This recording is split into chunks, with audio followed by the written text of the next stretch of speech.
Apple didn't approve Bitcoin. It lost the ability to block it. For more than a decade, one rule inside the App Store was absolute. If money moves inside an iPhone app, Apple gets 30%, no exceptions. But now a simple arcade game is processing native Bitcoin transactions directly on the iPhone, and Apple approved it. That's not a feature update. That is a structural erosion of control. And this matters because Apple's services division is one of the highest margin revenue engines in global tech. And if developers can legally bypass Apple's payment rails using Bitcoin infrastructure, the enforcement model weakens. By the end of this analysis, I'm going to have you understanding why this approval happened now, why it was not voluntary, and why institutions are watching the payment layer, not the game. The key shift isn't gaming. It's jurisdiction over money. And here's what changed. SaruTobi, originally banned in 2013, is back on the App Store with full Bitcoin integration restored. In its first version, players could earn Bitcoin tips for performance, and Apple removed it almost immediately. The violation wasn't gameplay, it was payment routing. Bitcoin bypassed Apple's in-app purchase system. The app eventually returned, but stripped out of its core mechanic. Fast forward to mid-2025. Same concept, different outcome. Players now earn and spend sats, fractions of a Bitcoin, inside the app in real time. Not rewards points, not gift cards, not Apple Pay, actual Bitcoin. And Apple does not process these transactions either. No 30% cut, no in-app purchase routing, no centralized billing capture. This is the first functioning circular Bitcoin economy approved inside a native iOS application. That's the precedent. And precedent is what shifts systems. So go back to 2013. SaruTobi was ahead of its time. It allowed players to receive Bitcoin tips for gameplay performance, and Apple removed it immediately. The justification? Policy violation. The structural reason? Payment bypass. The app later returned, like we said, removed the functionality. The core mechanic was amputated. But now, same app, same model, opposite outcome. Bitcoin functionally restored, approved. Apple didn't evolve philosophically. The regulatory perimeter shifted, and Apple adjusted. SaruTobi doesn't use the Bitcoin main chain.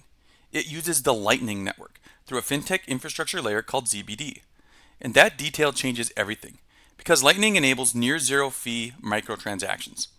Retry a level for 5 cents, tip another player 2 cents, unlock a feature for 10 cents. Traditional card rails can't economically process those amounts. Transaction fees exceed the purchase price. Lightning eliminates that friction. Settlement nearly instant. No chargebacks. No processor dependency. But here's the structural breakthrough. The user experience feels normal. No wallet switching. No seed phrase prompts. No visible blockchain friction. It behaves like standard in-game currency. But the back end settles over Bitcoin infrastructure. And that abstraction layer is what makes it viable. The next part, though, is what institutions care about the most. For the first time, a global settlement network is operating inside Apple's ecosystem without Apple acting as an intermediary. That creates a new monetization category, revenue without platform dependency. If that scales, Apple's services margins compress. And services is where Apple generates recurring high margin income. App Store enforcement is part of that structure. So the institutional question isn't whether gamers use sats, it's whether larger developers follow. What happens if a streaming platform integrates Lightning? What happens if major gaming studios build internal sovereign economies? What happens if subscription businesses route payments externally? Once precedent exists, enforcement becomes legally fragile, which brings us to why this happened now. Apple didn't just become crypto friendly, it became regulation compliant. two forces converged. First, the European Union's Digital Markets Act. The DMA targets gatekeeper control over digital payment systems. Apple was required to allow alternative payment methods or face significant fines. And second, the legal fallout from Epic versus Apple in the United States. Courts weakened Apple's anti-steering rules. Developers gained protection when directing users towards alternative payment systems.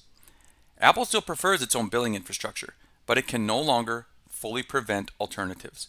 SaruTobi operates inside that legal opening. This isn't Apple endorsing Bitcoin. It's Apple responding to structural pressure. And structural pressure compounds over time. Because guys, we are now entering a transitional phase. The smartphone shifting from storefront to node.